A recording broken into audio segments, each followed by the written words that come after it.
மன்னாதி மன்னன் அத்தியாயம் 38.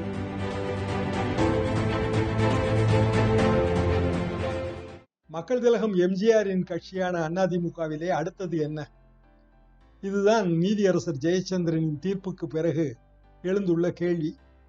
6 வருடங்களுக்கு முன்பு அதை ஜெயலலிதா தீர்மானித்து வந்தார். அதற்கு பிறகு நீதிமன்றங்களும் தேர்தல் ஆணையமும் தீர்மானித்தன.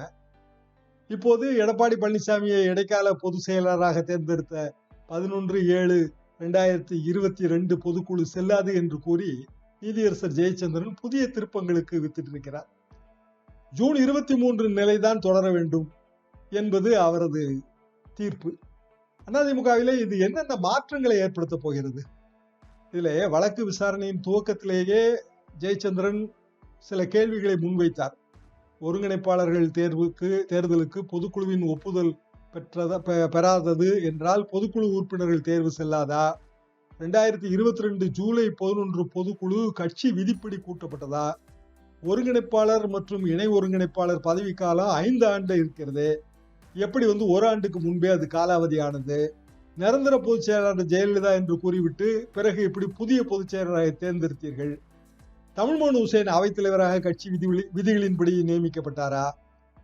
அப்போதே அவர் ஒரு எச்சரிக்கை விடுத்தார். கட்சி விதியை பின்பற்றாமல் அதிமுக பொதுக்குழு நடந்திருந்தால் உரிய ஆணை பிறப்பிக்கப்படும். இதுதான் ஜெயச்சந்திரன் கூறிய விஷயம். அப்போதே இது புரிந்து விட்டது, என்ன ஆக போகிறது என்பது தெளிவாகவே புரிந்து விட்டது. பல தொலைக்காட்சிகளிலே நானும் கூறினேன். நீதிபதியின் கேள்விகளுக்கு ஓபிஎஸ் தரப்பு பதில் கூறிய விதம் என்பது கட்சி விதிகளின்படி பொதுக்குழு கூட்டப்படவில்லை. ஒருங்கிணைப்பாளர் இணை ஒருங்கிணைப்பாளர் தான் பொதுக்குழுவை கூட்ட முடியும். அடிப்படை உறுப்பினர்களால் பொதுச் செயலாளர் தேர்ந்தெடுக்கப்படுகிறார். ஜெயலலிதா மறைவுக்கு பிறகு முதலில் இந்த ஒருங்கிணைப்பாளர்கள் சாம்ராஜ்யம் உருவாக்கப்பட்டது. அப்போது ஆரம்பத்திலே பொதுக்குழு உறுப்பினர்கள் தான் தேர்ந்தெடுத்தார்கள். ஆனால் அதற்கு பிறகு அடிப்படை உறுப்பினர்கள் தேர்ந்தெடுப்பார்கள் என்று விதியை மாற்றி விட்டோம். தேர்தலும் நடந்து முடிந்து விட்டது. எனவே பொதுக்குழுவிலே ஒப்புதல் அளிக்கிற அந்த விவகாரம் ரேட்டிபிகேஷன் அதுவே வராது. பொதுக்குழு ஒப்புதல் அளிக்காவிட்டால் 2 பதவிகளும் காலாவதியாகிவிடும் என்று சொல்வதே தவறு. பொதுக்குழு கூட்டுவதை டிவி பத்திரிகைகள் மூலமாக நாங்கள் அறிவித்து விட்டோம், 15 நாள் நோட்டீஸ் தர வேண்டியதில்லை என்று கூறினால் அது மிகப்பெரிய தவறு. பொதுக்குழுவுக்கு நோட்டீஸ் தர வேண்டும். அப்படியான ஒரு நோட்டீஸ் ஜூலை 1ஆம் தேதி தான் தரப்பட்டது. 15 நாள் நோட்டீஸ் அந்த பீரியட் இல்லை. இப்படி அவர்கள் வாதம் வைத்தார்கள். இதிலே நாம் புரிந்து கொள்ள வேண்டியது, இது அடிப்படையிலே ஒரு அரசியல் வழக்கு இல்லை. இது சிவில் வழக்கு. சிவில் என்றால் உரிமையியல். உரிமைதான் இதிலே முக்கியம். விதியின்படி ஒரு குடும்பம் என்று வைத்துக் கொள்ளுங்கள். 10 பேர் இருக்கிறார்கள். 8 பேர் மெஜாரிட்டி. 8 பேர் மெஜாரிட்டி என்பதால் ஒருவர் குடும்ப சொத்தை கைப்பற்றிவிட முடியுமா? உறுப்பினர்கள் எண்ணிக்கையிலே எனக்குத்தான் மெஜாரிட்டி, சொத்து எனக்குத்தான் என்று சொல்ல முடியுமா? சிவில் வழக்குகள் அப்படித்தான். உரிமை சம்பந்தப்பட்ட வழக்கு என்பதால் விதிகள் முக்கியத்துவம் பெறுகின்றன. எப்படி பத்திரத்தை அடிப்படையாக கொண்டு சிவில் தாவாக்கள் நிர்ணயிக்கப்படுகின்றனவோ, பத்திரத்திலே இருக்கிற ஷரத்துகளின்படி சிவில் தாவா நிர்ணயிக்கப்படுகிறதோ, தீர்ப்பு வருகிறதோ, அப்படித்தான் இதுவும். அதிமுகவின் விதி என்றால் என்ன? மக்கள் திலக எம்ஜிஆர் வகுத்த விதி. அதற்கு பிறகு ஜெயலலிதா அவர்கள் அதை காபந்து செய்து வைத்த விதிகள். அந்த விதிகளின்படி நடந்ததா இல்லையா? இதுதான் கேள்வி. அடிப்படையான கேள்வி முதலில் இருந்து இதுதான். ஆனால் எடப்பாடி பழனிசாமி அப்படி அவர் அதை பார்க்கவில்லை. அவர் என்ன சொன்னார் என்றால், ஏற்கனவே நாங்கள் இது போல ஒரு முறை கூட்டி இருக்கிறோம். 2017 சசிகலா அவர்கள் சிறைக்கு போன பிறகு அவர் இடைக்கால பொதுச் செயலராக இருந்த போது மீண்டும் நாங்கள் ஒரு பொதுக்குழுவை தலைமை கழகம் அழைத்து நாங்கள் கூட்டியிருக்கிறோம். அதன்படிதான் இது கூட்டியிருக்கிறோம். இது அதிமுகவிலே ஏற்கனவே இருக்கிற விஷயம்தான் என்று அவர் தரப்பு அந்த வாதத்தை வைத்தது. ஆனால் அதிலே சூ ஜெனிரிஸ் என்று சொல்வார்கள், ஒரு கோட்பாடு இருக்கிறது. இந்த கோட்பாடு என்னவென்றால், பல விஷயங்கள் தனித்துவமானவை, ஸ்பெஷல், எக்ஸப்ஷனல் என்று சொல்வார்கள். இந்த உதாரணம் பிற விஷயங்களுக்கு பொருந்தாது. உதாரணமாக அப்போது அதிமுக 2 அணிகளாக இருந்தது. அதிமுக அம்மா, அதிமுக புரட்சி தலைவி. 2 அணிகளுக்கு தனித்தனி லெட்டர்கள். 2 அணிகளுக்கு சேர்த்து அதிமுக அமைப்பு விதி அப்போது அமலில் இல்லை. ஏனென்றால் அதிமுகவே இல்லை. எனவே அப்போது கூட்டப்பட்ட பொதுக்குழு என்பது வேறு. இப்போது கூட்டப்படுகிற பொதுக்குழு அதிமுக 2 அணிகளையும் இணைத்து தேர்தல் ஆணைய அங்கீகாரம் கொடுத்து இரட்டை இலைக்கான A form, B form, Rajya Sabha MP வரைக்கும் ஒருங்கிணைப்பாளர்கள் கையெழுத்து போட்டிருக்கிறார்கள். அதற்கு பிறகு அமைப்பு தேர்தல்கள் நடந்து முடிந்திருக்கின்றன. ஆக இப்போது ஒன்றுபட்ட அதிமுக 2017க்கு பிறகு ஒன்றுபட்ட அதிமுக செப்டம்பருக்கு பிறகு அப்படியான சூழ்நிலையிலே அதிமுகவின் அமைப்பு சட்டம், அதாவது மீண்டும் எம்ஜிஆர் வகுத்தளித்த அமைப்பு சட்டம் அதுதான் வரும். அதிலே அடிப்படையில் உறுப்பினர்கள் தான் தலைமையை தீர்மானிக்க வேண்டும். மீண்டும் மீண்டும் நான் தொடர்ந்து சொல்லி வருவது அதுதான். உறுப்பினர்கள் தேர்ந்தெடுக்க வேண்டும் என்கிற போது அப்போது பொதுக்குழு தேர்ந்தெடுத்தது ஒருங்கிணைப்பாளர்களை, அதுவே செல்லாது. எனவே மீண்டும் அந்த விதியை திருத்தி அடிப்படை உறுப்பினர்கள் தேர்ந்தெடுத்து தேர்தல் நடந்து பொள்ளாச்சி ஜெயராமனும் பொன்னையனும் வெற்றிக்கான சான்றிதழையும் கொடுத்து தேர்தல் ஆணையத்துக்கும் போய்விட்டது. ஆனால் அந்த விதி திருத்தத்துக்கு பொதுக்குழு ஒப்புதல் அளிக்கவில்லை. இது எடப்பாடி பழனிசாமி தரப்பு வைத்த வாதம். அதாவது டிசம்பர் மாதம் 1ஆம் தேதி 2021 பொதுக்குழுவிலே திருத்தப்பட்ட விதிக்கு அடுத்து நடந்த செயற்குழுவிலே திருத்தப்பட்ட விதிக்கு அடுத்து நடந்த பொதுக்குழு ஒப்புதல் அளிக்கவில்லை. இதுல பொதுக்குழுவுக்கு ஒப்புதல் அளிக்கிற அதிகாரம் இல்லை, ராட்டிபிகேஷன். என்னவென்றால் அதிமுகவின் அமைப்பு சட்டம்படி பொதுக்குழு சுப்ரீம் பாடி, உச்சபட்ச அதிகாரம் கொண்டது. எதிலே என்றால் கட்சியின் பாலிசி, கொள்கை, புரோகிராம், செயல் திட்டம், இந்த ரெண்டையும் வகுப்பதில், அந்த இரண்டையும் நிர்வகிப்பது. மற்றபடி அடிப்படை உறுப்பினர்கள் தேர்ந்தெடுத்த பிறகு பொதுக்குழு அதை பதிவுதான் செய்து கொள்ளுமே தவிர ஒப்புதல் அளிக்காது. அப்படி என்றால் அடிப்படை உறுப்பினர்களின் விருப்பமே மாறிவிடுமே. அடிப்படை உறுப்பினர்களுக்கான அதிகாரத்தை தானே எம்ஜிஆர் தந்தார். அந்த அடிப்படை உறுப்பினர்களின் அதிகாரத்தையே பொதுக்குழு எடுத்துக்கொள்ள முடியுமா? இப்படியான பல கேள்விகள் ஆரம்பத்தில் இருந்த இந்த வழக்கிலே இருந்தன. ஆனால் எடப்பாடி பழனிசாமி அவர்கள் அதை அவர் பொருட்படுத்தவில்லை. காரணம் ஒற்றை தலைமையாக தான் வர வேண்டும் என்கிற ஒரு வகையான பிடிவாதம். அதிமுக என்கிற கட்சி நலனை சிந்திக்கவில்லை என்பதுதான் இதிலே வருத்தமான விஷயம். ஆக 2 சட்ட கோட்பாடுகள் உள்ளே வந்தன. ஒன்று நான் எஸ்ட் என்று சொல்வார்கள். நான் எஸ்ட் என்றால் ஆவண பிழை வாதம். அதாவது ஒரு ஆவணத்திலே பிழை இருக்கிறது என்றால் ஆவணம் செல்லாது. ஆவணம் என்னதான் சட்டப்படி நீங்கள் எழுதி பதிவு செய்திருந்தாலும் சட்டப்படி பிழையான ஆவணம் என்றால் ஆவணம் செல்லாது. அந்த ஆவணத்தின்படி பகிர்ந்து கொள்ளப்பட்ட சொத்தும் செல்லாது, பழைய நிலைமைக்கு போய்விடும். நான் எஸ்ட். இந்த நான் எஸ்ட் கோட்பாடின்படி பொதுக்குழு கூட்டப்பட்டதே செல்லாது என்றாகும் போது பொதுக்குழுவில் எடுத்த முடிவுகளும் செல்லாததாகிவிடுகிறது. எனவே பழைய நிலைமைக்கு போய்விடுகிறது. அதாவது ஜூன் மாதம் 23ஆம் தேதிக்கு முன்பு இருந்த நிலை. அந்த நிலை என்ன? ஒருங்கிணைப்பாளர், இணை ஒருங்கிணைப்பாளர் 2 பேரும் சேர்ந்துதான் முடிவெடுக்க வேண்டும். அது சாத்தியமா?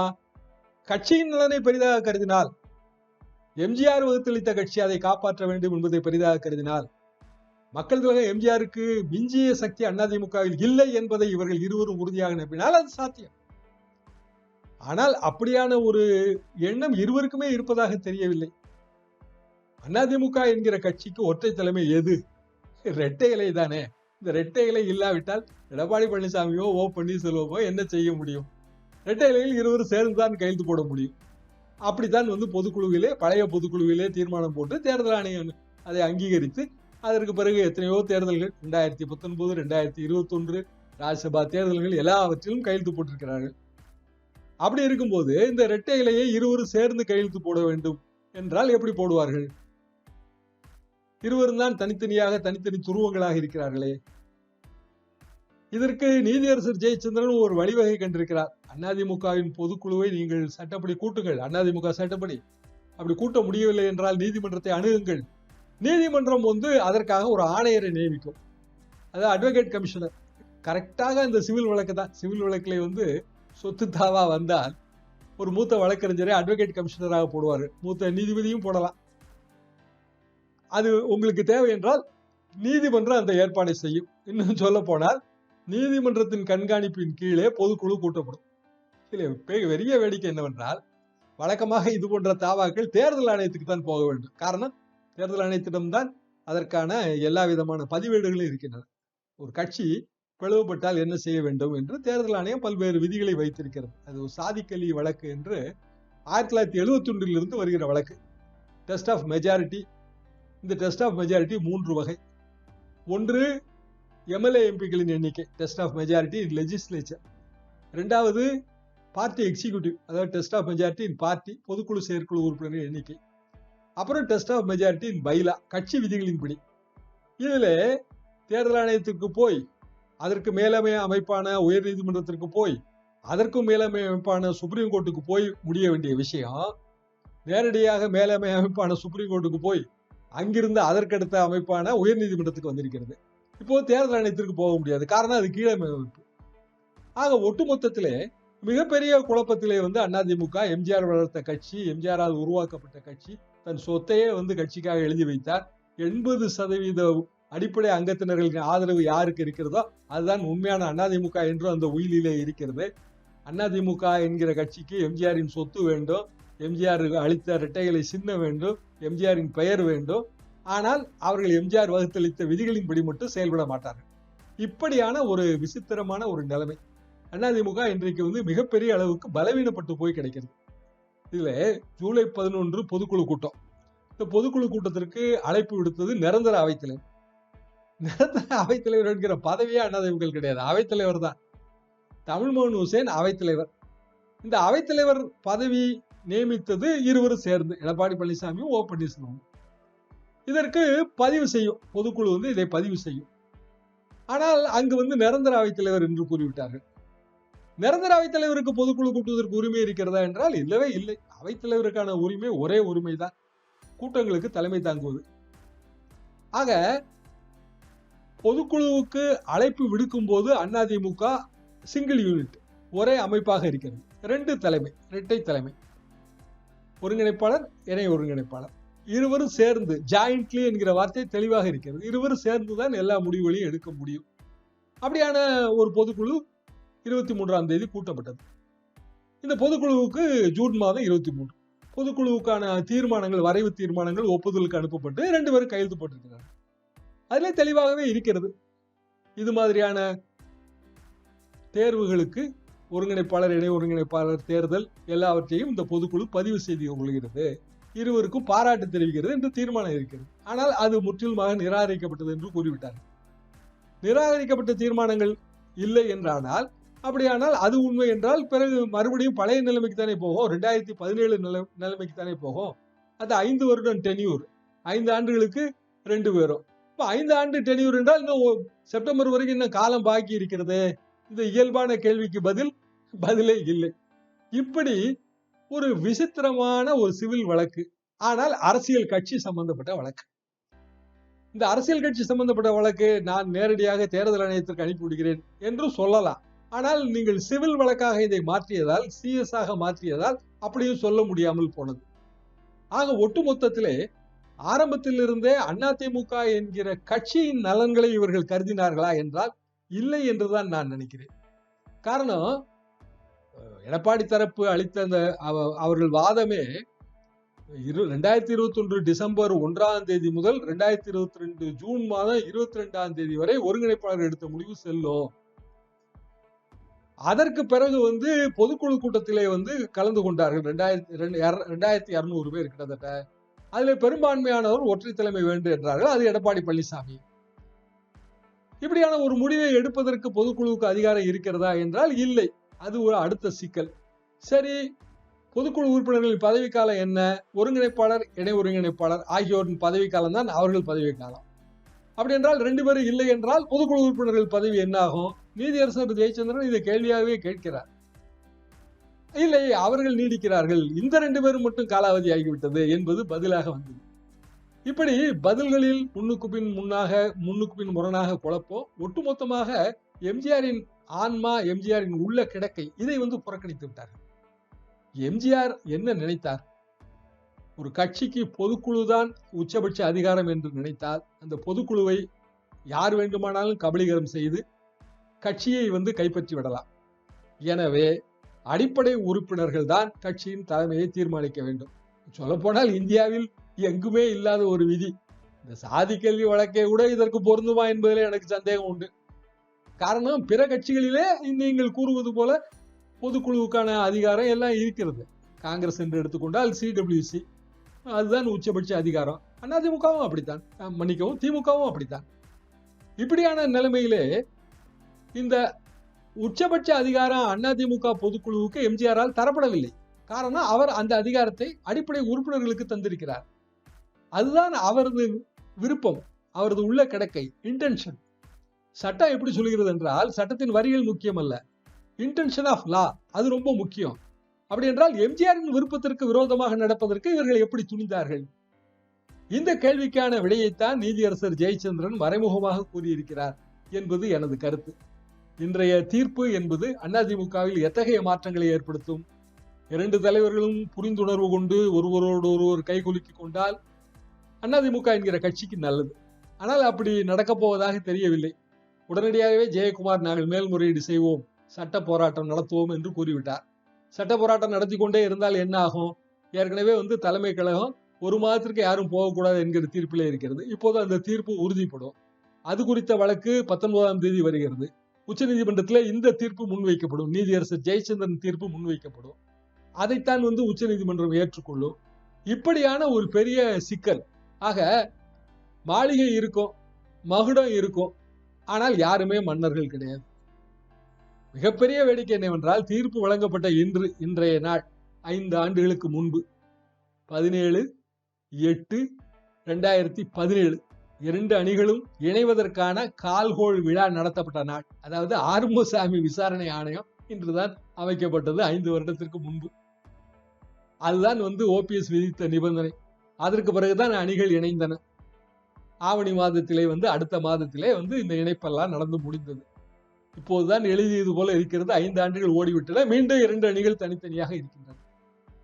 ஆக எம்ஜிஆரின் விருப்பத்தை மதிப்பவர்களாக இருந்தால் தங்களுக்குள் இருக்கிற கசப்புகளையும் மறக்க வேண்டும். அது நடப்பதாக தெரியவில்லை.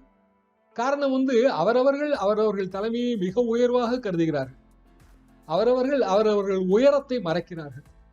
இப்படியான சூழ்நிலையில் எங்களை போன்றவர்களுக்கு எம்ஜிஆர் அளித்த அதிமுக என்கிற கட்சி இப்படி பாழ்படுகிறது என்ற வருத்தம் இருக்கிறது. இருந்தாலும் அரசியலிலே காலமும் களமும் தான் எல்லாவற்றையும் நிர்ணயிக்கின்றன. அந்த காலமும் களமும் வரும் வரைக்கும் அதிமுக தொண்டர்கள் பொறுத்திருப்பார்கள் என்று நான் நம்புகிறேன். மீண்டும் அடுத்த நிகழ்ச்சியில் சந்திப்போம். வணக்கம். இந்த காலத்து இளைஞர்கள் பழைய விஷயங்களை, இப்போ நம்ம சரித்திரம் படிக்கிற மாதிரி நம்முடைய பழைய நம்ம நாட்டில் நடந்தது, தலைவர்கள் எப்படி ஆட்சி செஞ்சாங்க, என்னென்ன சாதுரியத்தை பயன்படுத்தினாங்க அப்படிங்கிறத இந்த காலத்து இளைஞர்கள் தெரிந்து கொள்ள வேண்டும் அப்படிங்கிற ஒரு எண்ணத்தில் தான் எம்ஜிஆரை பற்றிய சில சுவையான தகவல்களை நம்ம சொல்கிறோம். அன்பார்ந்த தமிழ் நெஞ்சங்களே, மன்னாதி மன்னன் வரலாற்று தொடர் ஒவ்வொரு செவ்வாய் மற்றும் வெள்ளி மாலை 5 மணிக்கு உங்கள் எம்ஜிஆர் யூடியூப் சேனலில் பதிவேற்றப்படும். காண தவறாதீர்கள். சேனலை சப்ஸ்கிரைப் பண்ணிட்டீங்களா? பண்ணலனா மறக்காம சப்ஸ்கிரைப் பண்ணுங்க. சப்ஸ்கிரைப் பட்டனையும் பெல் ஐகானையும் உடனடியாக கிளிக் பண்ணுங்க.